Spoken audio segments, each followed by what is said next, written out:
In this video, we're going to talk a little bit about searching place marks.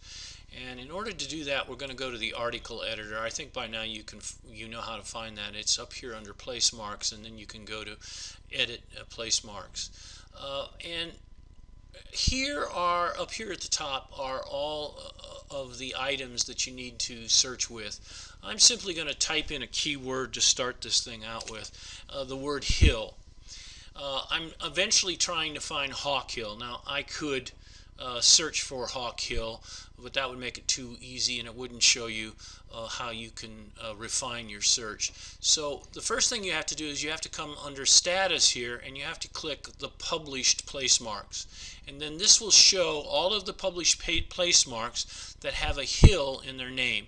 As you can see, there are a lot of place marks with hill in the name. And you see these letters up here at the top. These letters can help you to separate out a particular category of letters. So I'm looking for Hawk Hill. I'm going to click H, and then I'm going to search for Hawk Hill. Here it is right here. And I can click Hawk Hill, and it'll bring Hawk Hill up. Now, there are some other ways to search and refine your searches too. One of those ways is to come up here and search by category. We have every one of our placemark categories in this drop-down box, and you can choose, for example, churches, temples, mosques, shrines, and other sacred sites as a category. You could then come over and choose a subcategory and search under that subcategory. So the powers of searching place marks is pretty good. And I also should mention, I'm going to go back to the map here, because you can also search place marks, as we've already shown you. You can search place marks right on the map by typing in any particular place that you think might be on there and then doing an enter. But let's go back here now to the editor and talk a little bit more about images, because in this video I want to show you how you can upload a video. The person that put up Hawk Hill included some comments, and it says here, superb photographs of the Golden Gate Bridge in San Francisco in the background. And if you've ever been to Hawk Hill, you know it's a spectacular view of both the city and the Golden Gate Bridge. So we actually have it under the category, as you can see right here, we have it under the category of scenic views and attractions and spectacular photo spots. So we really need to upload a photo of this spot to emphasize its beauty.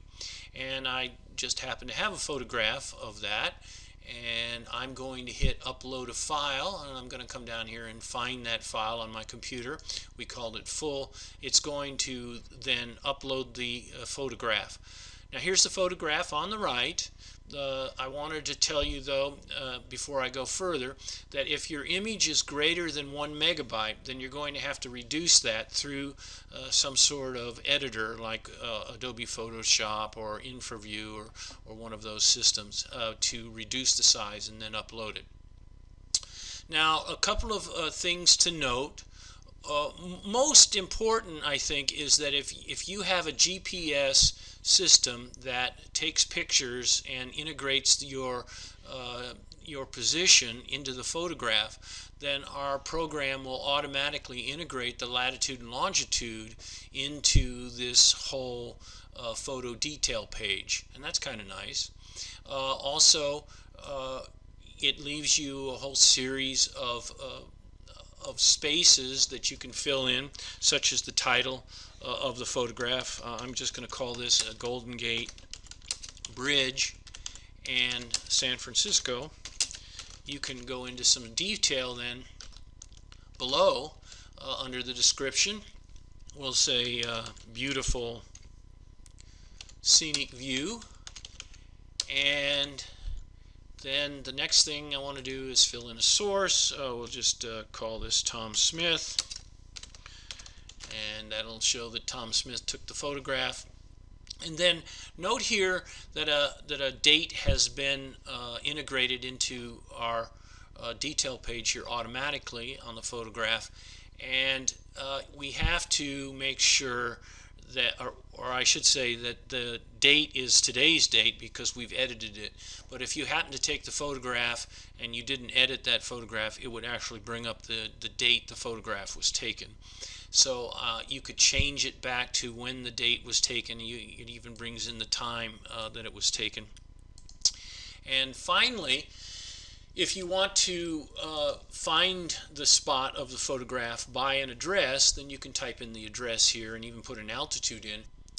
I want to also make sure you know that you can see where you took your photograph on our map by clicking this icon right here, and it will then bring up the map with the place mark and the spot you took the photograph. Let me zoom in a little bit here, and we can see that this red place mark is actually the site where the photograph was taken. And this is the icon that we uploaded that photograph to. You can see Hawk Hill showing up here, and this line that attaches to the photograph showing that the place mark is related to the photograph. So you've not only got the place mark, but you've got any photographs that are related to it tied by a line. It's a very powerful system, we think, because you can see the picture. And if you want to zoom in on that picture, you can do so by double clicking on the photograph and see the photo in more detail.